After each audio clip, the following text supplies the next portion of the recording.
নমস্কার বন্ধুরা, welcome back to new video. আবার এসে গেছি নতুন একটা ভিডিও নিয়ে। তো আজকে রেসিপি ভিডিও খুব মজাদার। আমাদের শীতকালে কিন্তু নানান রকম সবজিতে আমাদের মন কিন্তু ভরিয়ে দেয়, আর তার সাথে খাবার দাবারের টেস্টও বাড়িয়ে দেয়। এটা একটা খুব হেলদি আর টেস্টি রেসিপি, ব্রোকলি পনিরের রসা। তো ব্রোকলি আর পনির আর মটরশুঁটি দিয়ে রসা। তো রসাটাও বেশ রসিয়ে কষিয়ে রান্না করেছি, কিন্তু একবার হলেও বাড়িতে ট্রাই করে আমাকে জানাবেন। তো দেখুন, এখানে প্রথমেই আমি গ্যাসে একটা কড়াই বসিয়ে দিয়েছি, দিয়ে তারপরে কড়াইতে ব্রোকলি আর মটরশুঁটিটা দিয়ে আমি সিদ্ধ করে নিচ্ছি, হালকা একটুখানি জাস্ট গরম জলে ফুটিয়ে নিচ্ছি। আর ওদিকে ওটা সিদ্ধ হতে থাক, আর এদিকে আমি এখানে একটা পেস্ট তৈরি করার জন্য কী কী দিচ্ছি দেখুন। দিয়ে দিলাম পেঁয়াজ, আদা, রসুন, আর ওই 4-5টা মতো কাঁচা লঙ্কা। দিয়ে দিলাম 2 চামচ টক দই, দিয়ে দিলাম 1 চামচ মতো পোস্ত, আর দিয়ে দিলাম বেশ খানিকটা কাজু। কারণ কাজু দিলে এই রান্নার টেস্ট কিন্তু খুব ভালো হয়, তাই আমি কাজুটা একটু বেশি দিয়ে দিয়েছি। তো এটা একটা স্মুথ পেস্ট আমি বানিয়ে নেব, খুব সুন্দর একটা পেস্ট বানিয়ে নেব। একটু জল দিয়ে দিলাম। এদিকে দেখুন, ততক্ষণে আমার ব্রোকলিটা সিদ্ধ হয়ে গেছে। মানে সিদ্ধই বলি আর কি, মটরশুঁটিগুলোও সিদ্ধ করার প্রয়োজন আছে। আর এখনকার মটরশুঁটি খুবই নরম হয়, খুব একটা সিদ্ধ করার প্রয়োজন হয় না। তো দেখুন, ব্রোকলিগুলো খুব সুন্দরভাবে ফুটে গেছে। ব্রোকলির মধ্যে যে সারও দেওয়া থাকে সেটাও একটু গরম জলে ফুটিয়ে নিলে আর কি সেটাও অনেকটা চলে যায়, তাই আর কি। আর ব্রোকলি কিন্তু খুব একটা ভালো সবজি এবং স্বাস্থ্যের জন্য খুব উপকারী। ফুলকপি বা বাঁধাকপির মতো নয় যে এটা খেলে গ্যাস হবে বা শরীরে কোনো কষ্ট হবে, এটা কিন্তু হয় না। ব্রোকলি কিন্তু আমাদের ভারত তথা কিন্তু বিদেশেও খুব ব্রোকলি এই সবজিটার খুব চল আছে। তো এরপরে আমি ওগুলো তুলে নিয়ে এখানে কড়াইতে দিয়ে দিলাম তেল, বেশ খানিকটাই তেল দিলাম। এরপরে আমি এর মধ্যে দিয়ে দিচ্ছি কালো জিরে ফোড়নে। কালো জিরের কিন্তু একটা সুন্দর স্মেল ছাড়ে। এরপর আমি দিয়ে দিচ্ছি শুকনো লঙ্কা। তো এরপর আমি দিয়ে দিলাম একটা শুকনো লঙ্কা ফোড়ন। এরপরে যে পনিরগুলো কাটা ছিল, পনিরগুলো খুব একটা বড়ও কাটবেন না আর খুব একটা ছোটও কাটবেন না, বেশ মিডিয়াম সাইজের পনিরগুলো কেটে নেবেন। তো পনিরগুলো তেলের মধ্যে দিয়ে দিলাম। তো হালকা নেড়ে চেড়ে নিয়ে এরপরে যে ব্রোকলি আর মটরশুঁটিটা যেটা সেদ্ধ করে রেখেছি, জলে ভাপিয়ে রেখেছি, সেটাও আমি এর মধ্যে দিয়ে দিলাম। তো এটা এই সবকটা মিলিয়ে একটু জাস্ট হালকা করে ফ্রাই মতো করে নেব। এটাও আমি এর মধ্যে দিয়ে দিলাম, হালকা মতো ফ্রাই করে নেব। নিয়ে এটা আমি একটা আলাদা জায়গায় তুলে নেব। কত সুন্দর কালারফুল লাগছে না সবজিগুলো। আর শীতের সবজি সত্যি কথাই খুব কালারফুল। গাজর, বিট, মূলো, এই ব্রোকলি, ফুলকপি, এই সমস্ত সবজি এখন বাজারে গেলেই চারিদিক যেন রঙিন রঙিন। আর তার সাথে শীতকালে খুব সুন্দর সুন্দর ফুলও হয়। তো আমরা ফুল গাছ বসিয়েও খুব সুন্দর সুন্দর বেশ আনন্দও পাই। নানান রকম ফুল যখন নিজেদের বাগানে ফোটে তখন খুব ভালোও লাগে। তো আমি এগুলোকে ভালো করে নাড়াচাড়া করে নিয়ে একটু ভাজা ভাজা মতো করে নিচ্ছি, খুব একটা বেশি নয় আর খুব একটা কমও নয়, হালকা মতো একদম মিডিয়াম মতো ফ্রাই করে নিচ্ছি। তো এরপর আমি তুলে নেবো এগুলো একটা জায়গার মধ্যে।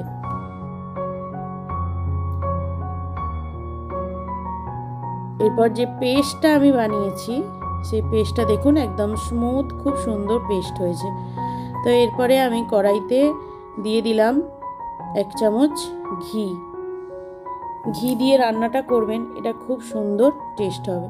তো কড়াইতে দিয়ে দিলাম 1 চামচ ঘি। এরপরে যে পেস্টটা আমি বানিয়ে রেখেছি সেটা ওর মধ্যে দিয়ে দেব।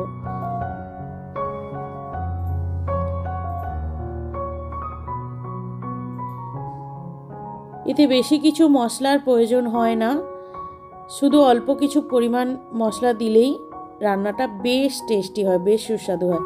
এটা নিরামিষেও বানিয়ে খেতে পারেন। শুধুমাত্র আমি যে পেঁয়াজ রসুনটা, মানে অনেকে আছে যারা পেঁয়াজ রসুনকে নিরামিষ বলে, অনেকে আছে যারা আবার পেঁয়াজ রসুনকে নিরামিষ বলে না। তো পেঁয়াজ রসুনটা বাদ দিয়ে দিলেই এটা পুরো নিরামিষ। তো এরপর আমি দিয়ে দিলাম 1 চামচ চিনি। এই রান্নাটা একটু মিষ্টি মিষ্টি হলে খুব ভালো লাগে খেতে। আর দিয়ে দিলাম 1 চামচ নুন। দিয়ে এবার মশলাটাকে ভালো করে কষিয়ে নেব। বেশ সুন্দর, বেশ তেল ছেড়ে ছেড়ে এলে তখন জানবো যে মশলাটা কষানো হয়ে গেছে। তো এটা লুচি, পরোটা, ভাত যেটার সাথেই আপনারা মনে করবেন সেটার সাথেই খেতে পারেন।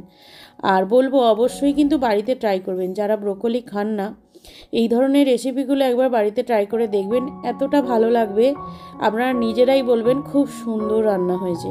ফুলকপি ছেড়ে ব্রোকলি খাবেন। একটুখানি গোলমরিচ গুঁড়ো দিয়ে দিলাম। গোলমরিচ গুঁড়ো কিন্তু খুব উপকারী জিনিস, একটা খুব উপকারী মশলা, তাই গোলমরিচটা আমরা বেশিরভাগ তরকারিতেই ইউজ করি। আর দিয়ে দিলাম একটা ছোট চামচের 1 চামচ গরম মশলা গুঁড়ো। তো এরপরে ভালো করে মশলাটা আমি মিক্সড করে নিয়ে অল্প পরিমাণ জল দিয়ে দেব। মশলা কিন্তু যত তেলের সাথে ভাজবেন ততই কিন্তু মশলার টেস্ট ভালো হয় আর মশলার গন্ধটাও খুব ভালো হয়। তো এরপরে আমি দিয়ে দিলাম জল। একটু ফুটে উঠলেই যে ব্রোকলি, পনির, মটরশুঁটিটা ভেজে রেখেছি সেটা এর মধ্যে দিয়ে দেব।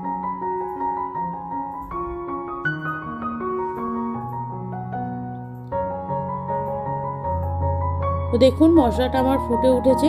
এরপরেই আমি দিয়ে দিলাম ব্রোকলি, পনির আর যে মটরশুঁটিটা। এইভাবে রেসিপিটা করে কিন্তু অবশ্যই বাড়িতে দেখবেন, আর খেয়ে আমাকে কিন্তু কমেন্টে জানাবেন, এই ভিডিওর কমেন্টেই জানাবেন যে সত্যিই কি রেসিপিটা ভালো হয়েছে নাকি আমি শুধুমাত্র আমার মুখের কথাই বলছি। আমি বলছি আপনারা খেয়ে নিজেই প্রশংসা করবেন নিজের রান্নার। এতটাই ভালো হয়েছে রেসিপিটা, এতটাই সুন্দর হয়েছে, আর দেখতেও কত কালারফুল হয়েছে না। তো এখানে ওটা ফুটে গেছে। এরপরে আমি একটু গরম দুধ দিয়ে দিলাম। সে দুধটা যেটা আপনাদের, যদি মিল্ক মানে গুঁড়ো দুধকেও গুলে দিতে পারেন, বা এমনি দুধ থাকলেও সেটা একটু ফুটিয়ে নিয়ে এর মধ্যে দিয়ে দেবেন। টেস্টটা কিন্তু খুব সুন্দর হবে। তো এরপরে এটা দিয়ে আমি খানিকক্ষণ চাপা দিয়ে রেখে দেব। একটুখানি ব্রোকলিটা সেদ্ধ হবে, কারণ বেশি আমি তখন সেদ্ধ করিনি, জাস্ট গরম জলে ফুটিয়ে নিয়েছিলাম। তো এরপরে আমি একটা চাপা দিয়ে দিলাম। তো এই যে দেখুন তরকারি হয়ে গেছে আমার একদম রেডি। তো কেমন লাগলো আপনাদের এই ব্রোকলি পনিরের রসা? খুব সুন্দর, গ্রেভিটাও খুব সুন্দর হয়েছে আর টেস্টও কিন্তু তেমনই। অবশ্যই কিন্তু বাড়িতে ট্রাই করবেন। এরপরে দিয়ে দেবো শীতের স্পেশাল ধনেপাতা। এখন ধনেপাতা তরকারিতে না দিলে মনে হয় যেন তরকারির কিছু একটা বাকি রয়ে গেছে, অসম্পূর্ণ রয়ে গেছে আর কি। তো সেই কারণে এখন কিন্তু আমরা প্রত্যেক সবজিতেই ধনেপাতা ইউজ করেই থাকি, কারণ এর একটা আলাদাই গন্ধ, আলাদাই স্বাদ, যেন একটা সুন্দরভাবে তরকারির টেস্ট কখন কোথা দিয়ে যে বাড়িয়ে দেয় বুঝতেই পারা যায় না, তাই নয় কি? তো দেখুন রেডি হয়ে গেল আমার ব্রোকলি পনির রেসিপি। এরপরে আমি একটা সার্ভিং বলে সার্ভ করে নেব। তো এই যে সার্ভিং বলে সার্ভ করে নিলাম। একদম গরম গরম সবজি, আর সাথে যদি হয় গরম গরম পরোটা বা লুচি, পুরো জমে ক্ষীর। তো চলুন আজকের ভিডিও আমি এখানেই শেষ করলাম। ভালো থাকবেন, সুস্থ থাকবেন। দেখা হচ্ছে নতুন ভিডিও, নতুন কন্টেন্ট নিয়ে আবার ফিরে আসছি। প্লিজ আমার ভিডিওতে লাইক, কমেন্ট, শেয়ার, চ্যানেলটিকে সাবস্ক্রাইব করে দেবেন। চলুন তাহলে দেখা হচ্ছে নতুন ভিডিও নিয়ে, ততক্ষণে টাটা।